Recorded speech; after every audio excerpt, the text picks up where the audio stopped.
Voltando aqui falar sobre esse método de colaboração que eu tenho refletido, aplicado, aprendido e que eu acredito que pode ser valioso elaborar melhor. Então, eu compartilho aqui, já iniciei em vídeos anteriores, mas gostaria de frisar isso novamente, que não significa que está fechado, não está aberto a mudança. Eu quero ouvir feedbacks, eu quero ouvir gente experimentando, quero ouvir gente dando opiniões. Eu estou falando aqui, elaborando, mas não significa que eu não voltarei a tocar nesse assunto ou elaborar mais. Eu acho que vai acompanhar toda a minha trajetória, na verdade. Também não acho que ele é o melhor do mundo. Ele é um... Eu tento simplificar, então, de certa maneira, vai ter convergência com muitos outros. Agora, são as minhas palavras. São a maneira que eu interpreto, a maneira que eu organizo meus pensamentos, que eu acredito que faz sentido ser escalável para outros contextos. E eu devo acompanhar na minha trajetória, então estou explicando para que em um futuro, enfim, isso já esteja sendo elaborado tanto por mim quanto por quem vai estar fazendo parte dessa trajetória, dessa jornada. E também não quero dizer que é meu método. Primeiro, porque eu não sou dono de nada.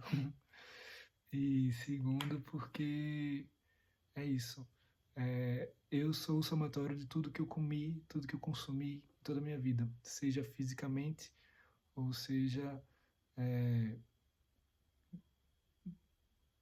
abstratamente, né? Seja nas ideias, seja os conteúdos, falar intelectualmente, enfim, o intelecto, né? A mente, mas não apenas as emoções também, né? Enfim. Então, só um reforço sobre o método.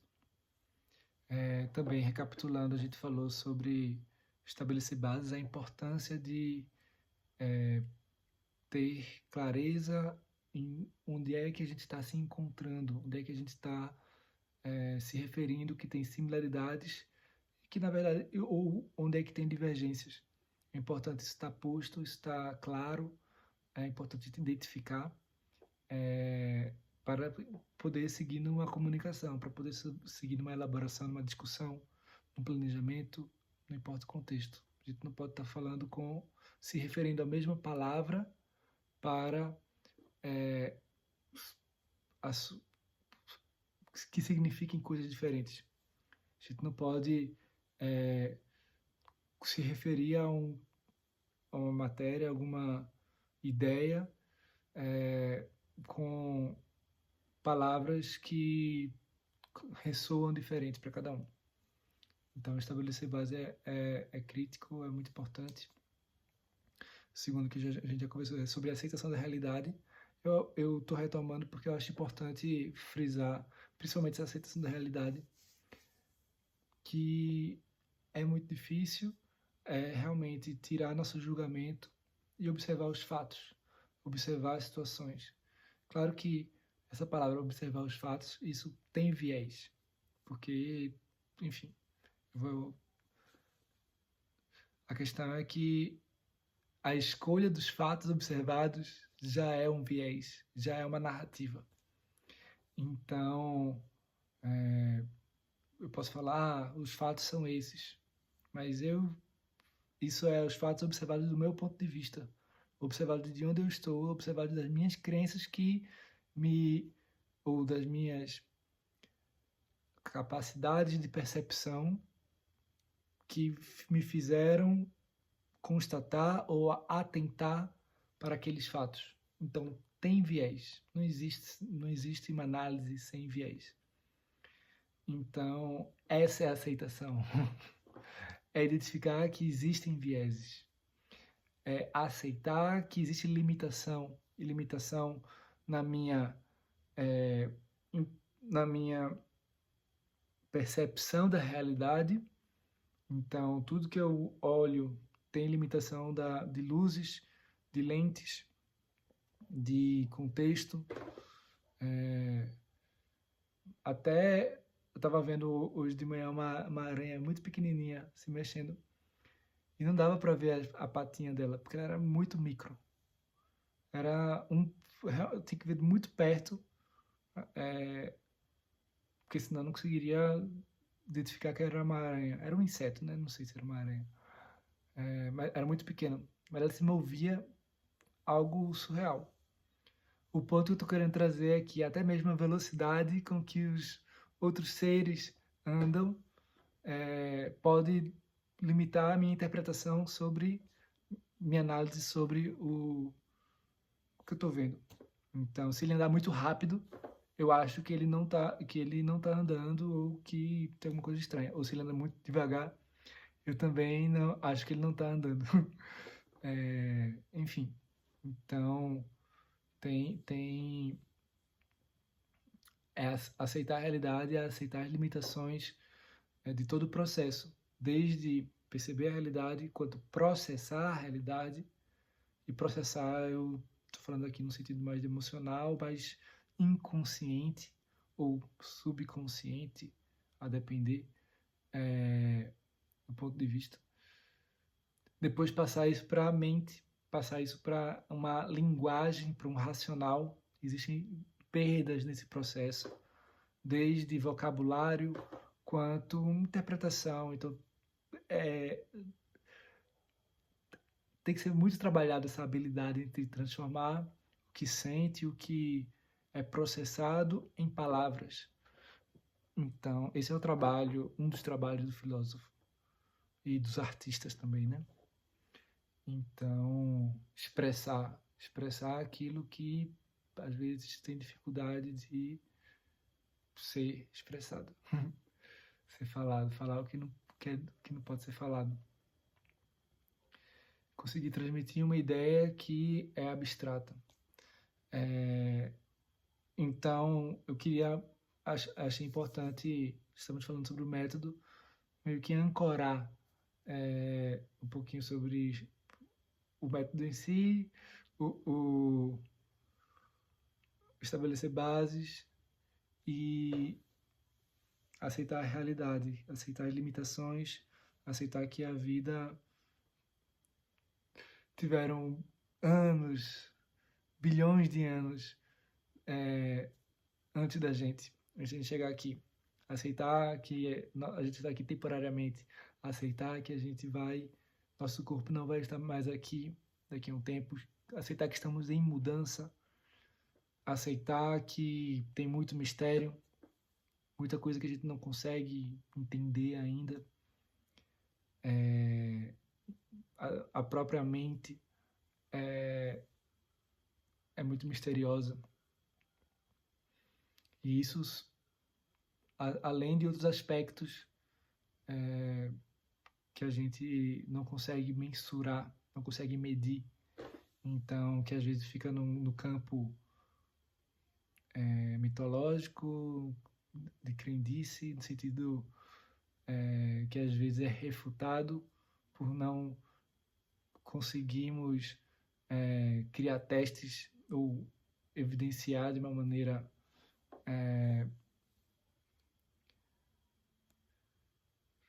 representativa, né?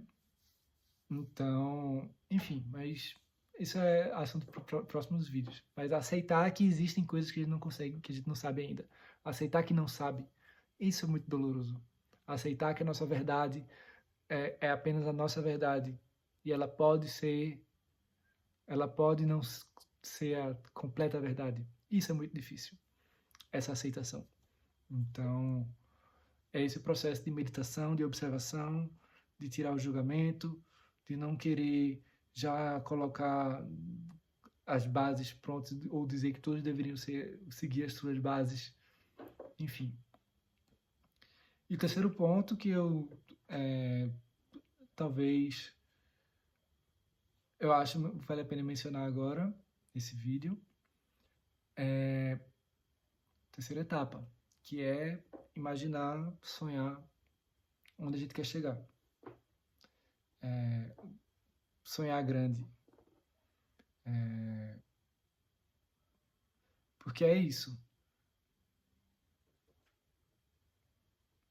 É importante a gente ter uma intenção. Intenção é a palavra de ouro, eu vou sempre frisar isso. A gente tem que ter uma intenção. E qual é a nossa intenção? Onde é que a gente quer chegar? Eu não estou falando aqui de utilitarismo, não estou falando aqui de tem que ser o positivismo, que tem que ter um propósito, quer dizer, tem que ter uma coisa muito importante, tem que ter, a gente tem que estar fazendo e alcançando. Mas aí, pô, esse é um paradoxo. Não quero dizer que temos que arranjar valor em tudo que fazemos. Estamos descansando, estamos lendo livro, tem que ter valor, tem que ter alguma coisa que a gente vai ganhar, tirar daquilo. Não é por aí. Mas, por outro lado, qual é a nossa intenção? Nossa intenção é descansar quando for ler um livro? Ótimo. Mas se eu for ler um livro e eu não sei o que eu estou fazendo, eu acho que tem uma coisa que precisa ser revista. Porque talvez não esteja claro onde é que a gente quer chegar. Então, esse processo de saber onde a gente quer chegar, qual é o futuro ideal que a gente gostaria. Então, eu tenho um problema. Tá, eu quero resolver o problema, mas vamos pensar mais além. O que é que eu quero no fim das contas? O que é que eu quero como resultado no mundo ideal? Porque isso vai me dar uma direção. Isso vai me dar um guia além do próximo passo. Porque, sei lá, eu tô cansado de ter que cozinhar todos os dias. Dando um exemplo, né? Então, se eu pensar numa solução imediata, eu posso até não cozinhar no próximo dia. Mas qual é o futuro ideal? Ah, eu gostaria de ter comida pronta, sei lá. Eu não quero elaborar esse exemplo agora, não. Não foi um bom exemplo. Enfim. Então, qual é o futuro ideal? É importante a gente saber onde a gente quer chegar. Ah, Guilherme, mas a vida não tem onde quer chegar. Será? Será que não tem sentido? Será que a vida é só viver? Alguns podem responder que sim. O que eu falo isso é uma crença. E o que eu estou falando é outra crença. Só que eu escolho a crença que faz mais sentido. Então, estamos estabelecendo bases. Quem diz que não faz sentido a gente especular sobre a vida, porque a vida é o que é, eu concordo em partes. Mas eu entendo que a gente precisa aceitar a realidade. E a realidade é que, no meu ponto de vista, e estou estabelecendo bases aqui, né? É que a entropia é um fato. A evolução é um fato. A busca por eficiência, a busca pelo caminho mais curto, de menos gasto de energia, é um fato. E as espécies estão evoluindo nessa direção. A humanidade evoluiu nessa direção, tanto no ponto de vista biológico, até a gente chegar até aqui, quanto no ponto de vista mais abstrato, em que a gente, como espécie, a gente tem dado passos no sentido de conseguir continuar evoluindo, continuar melhorando, continuar aprendendo. Quer a gente isso é um fato. Ou eu identifico isso como um fato, né? Esse é um viés. Mas eu estou estabelecendo aqui, estou pondo quais são as minhas bases e eu aceito contrapontos. Argumentados, claro. Enfim, o ponto é que eu vejo com clareza que existe uma flecha de evolução. Então, como é que eu vou viver a partir disso? Sem intenção ou com intenção? Eu vou querer viver colaborando para a evolução ou resistindo à evolução? Eu sou fluxo, eu sou resistência. Eu contribuo ou eu atrapalho? Eu aceito a realidade e colaboro com a vida, ou eu dificulto, não que eu tenha capacidade de dificultar a vida, mas eu ando ou faço minhas coisas sem entender essa flecha. Então, eu posso elaborar tudo isso um pouquinho mais. Às vezes eu fico nesse conflito de o quanto eu devo me aprofundar em alguns desses aspectos. Mas é isso. É um entendimento que a vida, ela é o que é. A gente não consegue entender completamente. E que temos limitações. E na filosofia Vedanta eles chamam de Maya, que é a grande ilusão. Então é como se o nosso corpo tivesse realmente não tem capacidade de compreender, e aceitar isso é muito difícil. Enfim, então, mas a gente entendendo que a vida está em evolução, a vida está em movimento, a vida está o tempo todo buscando uma eficiência, está buscando se reproduzir e buscando dar continuidade. O que a gente faz em relação a isso? Então, eu estimulo, falando aqui no parâmetro muito holístico, muito filosófico, a gente deve sonhar a realidade que a gente quer alcançar. E não ter medo de sonhar, não ter medo de falar, paz mundial, acabar com a fome. Não deve ter medo. A gente deve sonhar grande e começar pequeno. Então, se a gente tem um problema como o meio ambiente está em grande risco de não ser mais habitável para humanos, né? Então, o processo é a gente entender o que significa estar em risco. Risco de quê? O que é ser habitável para humanos? Estabelecer bases. Depois, aceitar a realidade. O que é, quais são os fatos, quais são as evidências. O que é que a gente pode observar. E claro que aqui, como eu falei, tem vieses, mas é tentar entender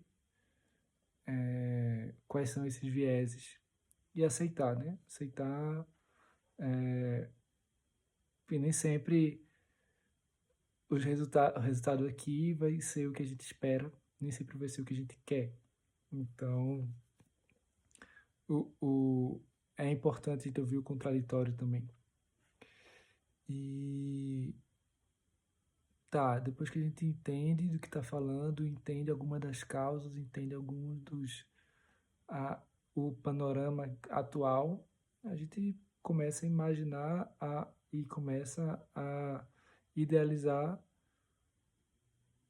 a resolução, ou então o mundo que a gente gostaria que fosse, considerando o mundo atual, né? Não adianta também imaginar o mundo que não faz sentido que não faz sentido, que não conecte com a realidade, né? Considerando a realidade que a gente tem, qual seria o mundo ideal para reverter as questões ambientais? Então, é reduzir consumo, é diminuir pegada de carbono. Então, a gente começa a idealizar. Favorecer agroflorestas, que são, enfim. Então, ao imaginar, a gente começa agora a pensar, o que é que eu posso fazer em seguida? Isso vai ser conversado no próximo vídeo. Mas antes de fechar, acho importante frisar que também sonhar grande se refere a questões mais práticas e menos filosóficas também. Então é sonhar, é imaginar, é idealizar o mundo alvo, né? O mundo objetivo. Porque a gente entendendo onde a gente quer chegar, a gente consegue planejar, a gente consegue estabelecer passos, a gente consegue definir prioridades. Então, e o oposto é verdadeiro. Se a gente não souber onde a gente quer chegar, qualquer definição de melhor ir por aqui, melhor ir por ali, isso vai estar andando em círculos. Isso vai estar... vai ser difícil chegarmos em acordos, porque as bases não foram estabelecidas, sejam bases de palavras ou sejam bases de onde a gente quer chegar. Então, essa é uma questão esse é o caminho para resolver questões políticas. Porque grupos políticos querem chegar em lugares diferentes. Então, claro que vai ficar numa discussão sem fim. E cada um fazendo jogo político, politicagem, e quem perde são as pessoas no meio do caminho. Quem perde são as decisões que não são tomadas ou são tomadas com muito ônus políticos, ou ônus de tempo, ou ônus de custo, ou ônus ambientais, enfim. Por todos os lados tem ineficiência. Então, para a gente ganhar eficiência, a gente tem que ter comunicação clara e a gente tem que saber onde a gente quer chegar. Concordar. E não estou dizendo que vai ser fácil concordar, mas se tem uma coisa que direita e esquerda... Existem coisas que direita e esquerda concordam. Existem. E então o caminho é esse, identificar quais são. E então, enfim, por favor, façam comentários para que a gente possa elaborar melhor e saber onde é que está frágil o argumento. Agradeço. Até mais.